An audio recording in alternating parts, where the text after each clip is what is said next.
Hi, I'm Sumanta Chaudhuri Saini. I'm a physician that works in Hemet, and I spoke to this audience a year ago, and what a difference this year has made. Last year, I was there with all of you, speaking to you in person with my colleague, Dr. Mamta Singhvi, about how to age gracefully. And this year, my mind is on a very different topic, several different topics. And over the past year, things have changed so much in our society in terms of the way that we go about our daily lives and the things that we have to think about. But I'm so proud of the way that the Inland Empire community in general has handled this pandemic. The community support for the healthcare workers has been immense, and I think that has all been so great. Besides that, I personally reached a goal of mine, which was to become involved in the community in a bigger capacity. I did run for our Hemet Unified School District board and was able to be elected. And so that was very exciting. And of course, running during the pandemic was a completely different experience than what I had ever imagined doing if I ever ran for any type of public office. But it was, again, really surprising to me how many people were supportive of a physician coming onto the school board in the context of this pandemic. And I was really grateful for the support I received from community members and people who didn't know me being very enthusiastic about my candidacy. So other than that, I think that a few things I wanted to touch on is that, in the space of a year, I have seen this community come together and really handle this pandemic and try to support folks and hospitals and healthcare workers and any type of essential worker in a way that made me feel really proud. So I wanted to thank the general community for that support. Sorry, I'm going to put this on silent. So I wanted to thank the community for the support. Since last year when I spoke to this audience, there were a few people that had reached out to me, and I was just, so touched that just coming out and speaking to you really seemed to make people feel excited about health and about talking about health. And I think that that was an interesting sort of segue into this year when it seemed like all we thought about was health and keeping ourselves healthy. Last year, I did talk about how to gracefully age, but a lot of the things I talked about continue to be a centerpiece of how I think we can weather this pandemic. It was about taking care of yourself and not necessarily focusing on negative aspects, but focusing on positive. And I do think that this pandemic has shown us a lot of silver linings in terms of the way that that we can face adversity. I know the Inland Empire has been particularly hard hit by this pandemic. And I think that what we need to take away from that is how do we improve access to health? How do we improve getting a message of unity out to everybody? The other things that I think have been a positive about the Inland Empire in terms of how we rose to face this pandemic was, I think a lot of the hospitals in the area really came together. We had virtual meetings on a weekly basis to talk about how we were going to face this together. And I think our county hospital in Riverside was a great leader in terms of helping us make it through. We're not quite through yet, but there is a light at the end of the tunnel. And, that has been spoken about a lot in the media, and that's the vaccine. And I'll talk about that a few minutes later. The pandemic has really touched all of our lives in one way or the other. But I think focusing on those things that, the aspects of the pandemic that have brought us together is more important than thinking about the aspects of the pandemic that has kept us apart. We found ways to continue to socialize, whether that be virtually or at a safe social distance in outdoors. We're so lucky that we live in California and that in December, we can still spend time outdoors. It's 70 degrees outside. So I really encourage everybody that I think it is important for us to continue to socialize in safe ways. I do know that some aspects of the pandemic have highlighted a lot of this difficulty with mental health and things like that. And I think that the pandemic has highlighted how our communities need better access to mental health. And I know a lot of folks are working on that right now in terms of bringing more mental health resources into the community and also advertising the mental health resources that we do have.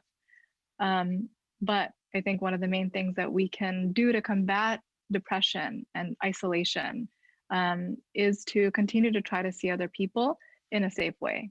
So again, outdoor gatherings that aren't very crowded, that you can maintain 6 feet of social distance, that you can wear a mask during, those are great ways to continue to be able to socialize during the holiday season when we really want to avoid having gatherings indoors and in a close personal space where you won't be wearing a mask and things like that.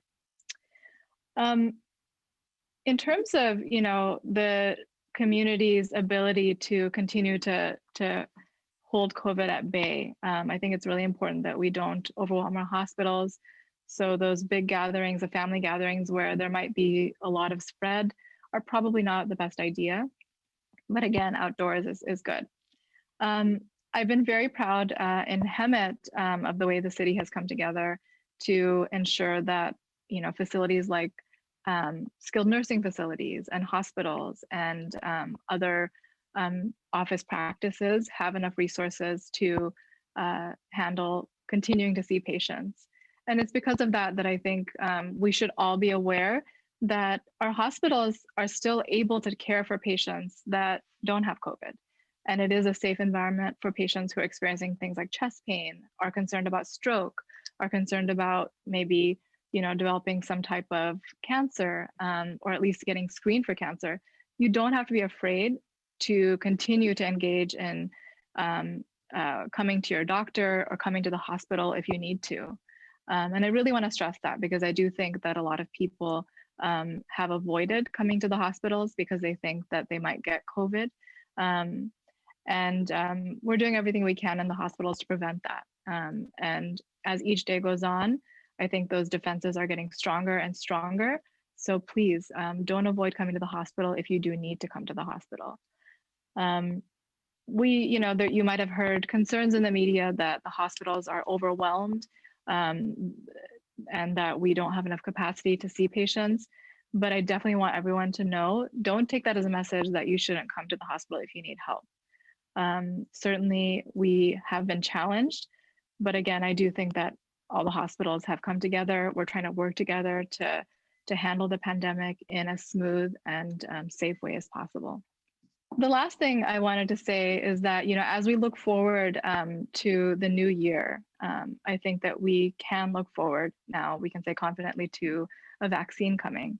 What does that mean for our public? When is our public going to be able to benefit from this vaccine? So we do think that vaccines will start shipping out to hospitals and for administration to elderly, to folks that live in skilled nursing facilities and long-term care facilities, as well as healthcare workers. It seems like those are the folks that we kind of want to prioritize with a plan to get the vaccine to everyone that should have it eventually. So I think that, in the new year, I'm hoping by spring, again, we have a lot of things have yet to be planned out, but I think by spring, we can potentially get back to somewhat more normal activities, but everything remains to be seen. But I just wanted to send that message of hope that that I am very optimistic that things are going to get better, and that we really are seeing a light at the end of the tunnel here. In terms of my work during this pandemic, I've kind of been on the side of planning and trying to see what is predicted in the near future in terms of what we need to do right now to be able to face tomorrow with confidence. And I would say that because of the vaccine becoming available, I feel very optimistic. And I'm so happy that we're heading into the holiday season with that hope and with that glimmer of brighter days ahead. as I was mentioning before, the pandemic has touched all our lives. It's touched my life very, very personally. I myself developed the infection as well as my immediate family. Um, but I was very, very pleased with the outreach of local healthcare providers and coworkers and everyone just sending a lot of empathy in terms of hoping that I got well as soon as possible. And again, it was very touching. And so I think the biggest silver lining of this pandemic has been that we really saw how much people care. And I think that it's been a blessing in that way. But it's been very difficult in terms of the folks that we've lost. And it's just been, there's been a lot of people whose lives have been negatively affected by this in many ways, whether that be financial or personal, losing a family or other family, a friend or another loved one. So I just wanted to say that, for those folks, we're with you. We're trying to sort of make this pandemic go away as soon as possible. But until it does go away, I think that facing this in unity and really showing how much we care for others by protecting them from the infection by wearing masks and things like that is a good idea.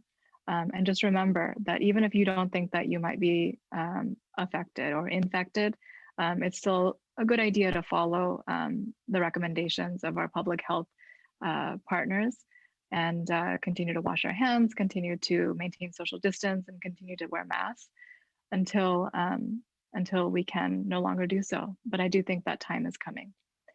So thank you so much. I want to wish everybody happy holidays, and I'm very much looking forward to 2021. I hope that 2021 brings a lot of happiness and a lot of health. Thank you so much.